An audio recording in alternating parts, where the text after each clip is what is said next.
Yang pertama, saya sebagai pribadi dan calon konselor. Saya sebagai pribadi adalah orang yang menghargai kejujuran dan rasa hormat. Saya memiliki sikap sabar dalam berkomunikasi dan sedang membantu orang sekitar yang sedang kesusahan. Sebagai calon konselor, motivasi saya adalah membantu remaja di Kupang yang menghadapi masalah kecemasan akademik dan sosial. Karena saya melihat banyak teman sebaya yang mengalami hal serupa dan butuh dukungan yang tepat. Saya ingin menjadi orang yang bisa dipercaya dan mampu memberikan arahan yang konstruktif. Oke, lanjut. Yang kedua, berbicara tentang sikap konselor yang perlu saya miliki. Sikap konselor yang perlu saya miliki adalah empati. Saya akan berusaha memahami latar belakang dan perasaan klien. Misalnya, saat klien cerita tentang tekanan dari keluarga, saya tidak langsung memberi nasihat, tapi akan mengatakan, saya bisa merasakan betapa beratnya itu bagi kamu. Anyway, saya akan berkomunikasi dengan jujur. Misalnya, jika saya tidak tahu jawaban untuk masalah klien, saya akan bilang terbuka dan bersama-sama mencari cara mengatasi. On conditional law, saya akan menerima klien apa adanya meskipun pandangan atau perilaku mereka berbeda dengan saya, karena setiap orang memiliki cerita dan alasan tersendiri. Yang ketiga, self-awareness. Saya memiliki self-awareness sebagai berikut, yaitu emosi.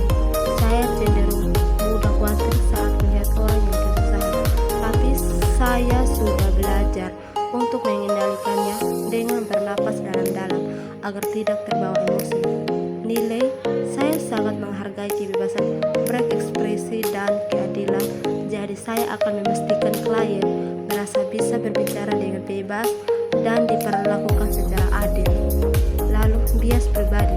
Saya menyadari bahwa saya terkadang lebih mudah merasa dekat dengan orang yang memiliki latar belakang pendidikan sama dengan saya. Oleh karena itu, saya akan berusaha lebih peka dan tidak membedakan perlakuan kepada setiap klien. Kemudian yang keempat, berbicara tentang cara saya berpikir dan bersikap terbuka. Cara saya berpikir dan bersikap terbuka adalah berpikir positif. Ketika menghadapi kasus konseling yang sulit, saya tidak langsung merasa tidak mampu, melainkan melihatnya sebagai kesempatan untuk belajar dan berkembang sebagai konselor. Misalnya, jika klien tidak merespon pendekatan yang saya gunakan, saya akan berpikir, ini bisa jadi karena saya perlu mencoba cara lain yang lebih sesuai dengan klien. Open-minded, saya selalu mau mendengarkan pandangan berbeda, baik dari klien maupun rekan sesama calon konselor. Misalnya, jika ada teman yang memiliki cara pandang berbeda tentang cara menangani masalah kecemasan, saya akan mendengarkan dengan seksama sebelum menyampaikan pendapat saya.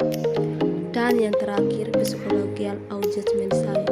Cara saya menyesuaikan diri dan merencanakan pengembangan diri adalah cara menyesuaikan diri. Saat saya merasa lelah atau stres akibat beban belajar dan persiapan menjadi konselor, saya akan melakukan meditasi selama 10 menit setiap pagi dan menulis jurnal untuk mengungkapkan perasaan saya. Saya juga sering berjalan-jalan di taman untuk menyegarkan pikiran. Rencana pengembangan diri.